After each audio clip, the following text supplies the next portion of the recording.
നമസ്കാരം. Kottayam government nursing കോളേജിലെ ragging സംബന്ധിച്ച് ഞെട്ടിക്കുന്ന കൂടുതൽ വിവരങ്ങളാണ് ഇപ്പോൾ പുറത്തുവരുന്നത്. 1-ാം വർഷ വിദ്യാർത്ഥിയുടെ ജന്മദിനം ആഘോഷിച്ചത് വിവസ്ത്രനാക്കി ശരീരമാസകലം ക്രീം പുരട്ടി വായിൽ ടൂത്ത് പേസ്റ്റ് കുത്തി നിറച്ചെന്ന സൂചനകളാണ് ചർച്ചയാകുന്നത്. സംഘടനാ കരുത്തിലായിരുന്നു പ്രതികളുടെ ക്രൂരതകളെല്ലാം. എല്ലാവർക്കും അറിയാം. പക്ഷേ പുറത്തു പറഞ്ഞാൽ പിന്നെ മനസ്സമാധാനത്തോടെ പഠനം നടക്കില്ല. അതുകൊണ്ട് തന്നെ എല്ലാം സഹിച്ച് ജൂനിയർ കുട്ടികൾ അവിടെ തുടർന്നു. എല്ലാം വീഡിയോയിൽ ചിത്രീകരിക്കുന്നതും സീനിയേഴ്സിന്റെ പതിവായിരുന്നു. നവംബർ മുതലാണ് റാഗിങ്ങിന്റെ പേരിൽ പീഡനം നടന്നത്. ആയുധം ഉപയോഗിച്ച് കുത്തി മുറിപ്പെടുത്തുക, ക്രൂരമർദ്ദനം, ഭീഷണിപ്പെടുത്തുക, 1998-ലെ 3-ാം വകുപ്പ് റാഗിംഗ് ആക്ട് തുടങ്ങിയ വകുപ്പുകൾ ചുമത്തിയാണ് പ്രതികൾക്കെതിരെ പോലീസ് കേസെടുത്തിരിക്കുന്നത്. 2 വർഷം വരെ തടവും 10,000 രൂപ വരെ പിഴയും പ്രതികൾക്ക് ലഭിക്കാം.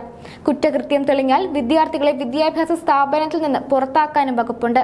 ജന്മദിന ദിവസത്തിൽ മുട്ടിൽ നിർത്തി നൃത്തം ചെയ്യിപ്പിച്ചും സീനിയേഴ്സ് ആഘോഷിച്ചു. ഇത് GNM 1-ാം വർഷ വിദ്യാർത്ഥികളെ കൊണ്ട് തന്നെ മൊബൈലിൽ ചിത്രീകരിപ്പിച്ചു. പല ദിവസങ്ങളിലും മുറിയിൽ വിളിച്ചു വരുത്തി വിവസ്ത്രരാക്കി മുട്ടിൽ നിർത്തി നൃത്തം ചെയ്യിപ്പിച്ചുവെന്നും പാട്ടുകൾ പാടിപ്പിച്ചെന്നും കുട്ടികൾ വെളിപ്പെടുത്തുന്നുണ്ട്. എന്നാൽ ഇതൊന്നും പോലീസിന് മുന്നിലേക്ക് എത്തുന്നില്ല. ചിത്രീകരിക്കുന്ന നഗ്ന വീഡിയോകൾ പരസ്യപ്പെടുത്തുമെന്നും ഭീഷണിപ്പെടുത്തിയാണ് കുട്ടികളെ വരുതിയിൽ നിർത്തിയത്. പ്രതികളെ ഭയന്നാണ് രക്ഷിതാക്കളോടും കുട്ടികൾ പീഡന വിവരം പറയാതിരുന്നത്. ഒരു കുട്ടിയിൽ നിന്ന് മാസം 3000-ലധികം രൂപ ഭീഷണിപ്പെടുത്തി പിരിച്ചിരുന്നു. പണം നൽകിയില്ലെങ്കിൽ മർദ്ദിക്കുമായിരുന്നു. ഇക്കാര്യങ്ങളെല്ലാം പരാതിയായപ്പോൾ മാത്രമാണ് വിദ്യാർത്ഥികൾ പറഞ്ഞതെന്ന് പ്രിൻസിപ്പൽ അറിയിച്ചു. പീഡന വിവരം പുറത്തു പറയാതിരുന്നത് പ്രതികളുടെ രാഷ്ട്രീയ സ്വാധീനം ഭയന്നാണെന്നും വ്യക്തമാണ്. നഴ്സിംഗ് വിദ്യാർത്ഥികളുടെ ഇടത് അനുകൂല സംഘടനയിൽപ്പെട്ടവരാണ് പ്രതികളെല്ലാം. കോളേജിലെ ഇടത് സംഘടനയിൽപ്പെട്ട ചില ജീവനക്കാരും പ്രതികളുമായി സൗഹൃദം പുലർത്തിയിരുന്നു. ഈ പിന്തുണയും പീഡനങ്ങൾക്ക് കരുത്തായി. ഹോസ്റ്റലിലെ വിദ്യാർത്ഥികളുടെ മദ്യപാനവും ലഹരി ഉപയോഗവും പരസ്യമായ രഹസ്യമായിരുന്നു. മിക്ക ജീവനക്കാർക്കും എല്ലാം അറിയാം. ഹോസ്റ്റലിൽ നടക്കുന്ന കാര്യങ്ങൾ പുറത്തു പറഞ്ഞാൽ കഴുത്ത് മുറിക്കുമെന്നും കോളേജിനകത്തും പുറത്തും തങ്ങളുടെ ആളുകളാണെന്നും പ്രതികൾ കുട്ടികളെ ഭീഷണിപ്പെടുത്തിയിരുന്നു. ഇതെല്ലാം ഇപ്പോൾ പരാതിയായി പ്രിൻസിപ്പലിന് മുന്നിലെത്തിയിട്ടുണ്ട്. സംഭവത്തിന്റെ ദൃശ്യങ്ങൾ ഇതിനോടകം തന്നെ പുറത്തു വന്നിട്ടുണ്ട്. ക്രൂരമായ റാഗിംഗാണ് വിദ്യാർത്ഥികൾ നേരിട്ടത്. വിദ്യാർത്ഥികളുടെ ശരീരത്തിൽ കോമ്പസ് കൊണ്ട് കുത്തി മുറിവേൽപ്പിച്ചു. പലതവണ കുത്തുന്നത് ദൃശ്യങ്ങളിൽ വ്യക്തമാണ്. വിദ്യാർത്ഥികൾ വേദനിച്ച് നിലവിളിച്ചിട്ടും ഉപദ്രവം തുടർന്നു. വിദ്യാർത്ഥികളുടെ കാലിലും മുറിവുകളിലും ലോഷൻ ഒഴിച്ചു. സ്വകാര്യ ഭാഗങ്ങളിലടക്കം മുറിവേൽപ്പിച്ചു. കൈയും കാലും കെട്ടിയിട്ടായിരുന്നു ക്രൂരമർദ്ദനം.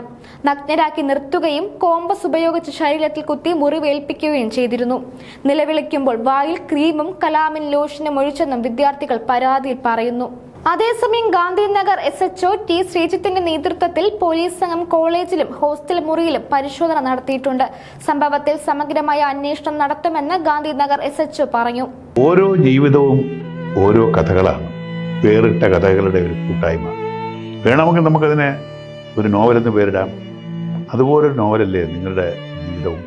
എന്താ, ശരിയല്ലേ? നിങ്ങളുടെ അനുഭവങ്ങൾ, കഥകൾ എന്തുമായിക്കൊള്ളട്ടെ, അത് കേൾക്കാൻ DNA ന്യൂസിലൂടെ ഞാൻ എത്തുന്നു. കഥ പോലൊരു ജീവിതം, അതിനായി ഞാൻ നിങ്ങൾക്ക് വേണ്ടി കാത്തിരിക്കുന്നു. നമുക്ക് ഒന്നിച്ച് കാണാം, കുറേ കാര്യങ്ങൾ സംസാരിക്കാം, വേദനകൾ പങ്കിടാം. നിങ്ങളുടെ വിഷയങ്ങൾ, അനുഭവങ്ങൾ അത് ഞങ്ങളെ അറിയിക്കേണ്ട വിലാസം താഴെ കൊടുക്കുന്നു.